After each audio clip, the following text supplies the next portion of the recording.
আসলে নিজেকে উপস্থাপন করার ক্ষেত্রে আপনি নিজের হতাশার জায়গাগুলো প্রকাশ করবেন না ভালো জায়গাগুলো প্রকাশ করবেন, সেটাই আসলে আপনাকেই আইডেন্টিফাই করে বা চিহ্নিত করে। তো সেই জায়গাগুলোতে যাওয়ার আগে আপনাকে একটা ছোট্ট গল্প শোনাই। সেটা হলো একটা পরিবারে একজন বাবা এবং তার মেয়ে দুজনেই বসবাস করে। সো মেয়েটা খুব হতাশা এবং ফ্রাস্ট্রেশন নিয়ে থাকে একটা বড় সময়। এবং একদিন তার বাবাকে বলল যে, "বাবা আমরা চলো এই এলাকাটাই ছেড়ে দেই, এই বাসাটাই ছেড়ে দেই এবং অন্য কোথাও চলে যাই, অন্য কিছু করি।" তখন তার বাবা বলল, "ঠিক আছে, কোনো সমস্যা নেই। আমি তোমার কথা শুনলাম।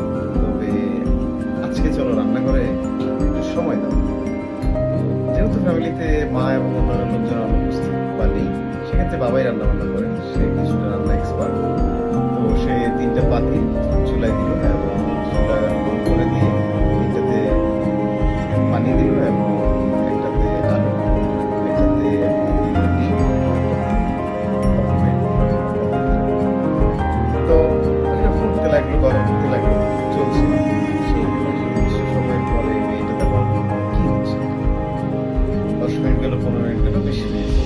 বাবা বলল যে, "একটা ফুটছে।" ২০ মিনিট পরে উনি যেটা করলেন যে ৩ টা পাতিলের যে আগুন সেটা অফ করে দিল এবং তার মেয়েকে বলল যে, "তুমি একটু দেখো।" তখন মেয়ে নিজেটা পাতিলের দিকে তাকিয়ে বলল যে, "এটা সিদ্ধ হইছে, গরম করছে, গরম করছে।"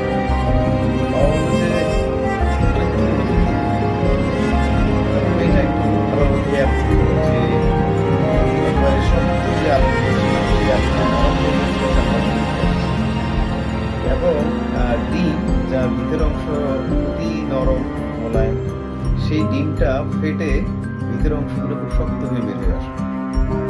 এবং যে কফি মেট দিয়েছে সেখানে একটা অসাধারণ স্মেল তৈরি হলো।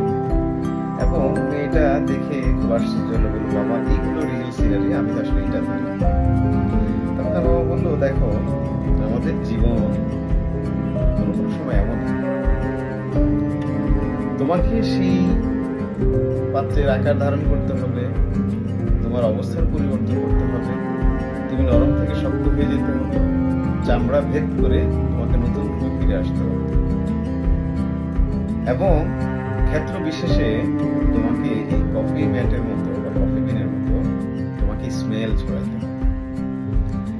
তো এখন তুমি এই পার্থিব জীবনে অনেক বেশি হতাশাগ্রস্ত থাকবে এবং এভাবেই নিজেকে প্রকাশ করবে, নাকি আরেকটু বেটার একটা জায়গায় নিয়ে যাবে, আরেকটু ভালো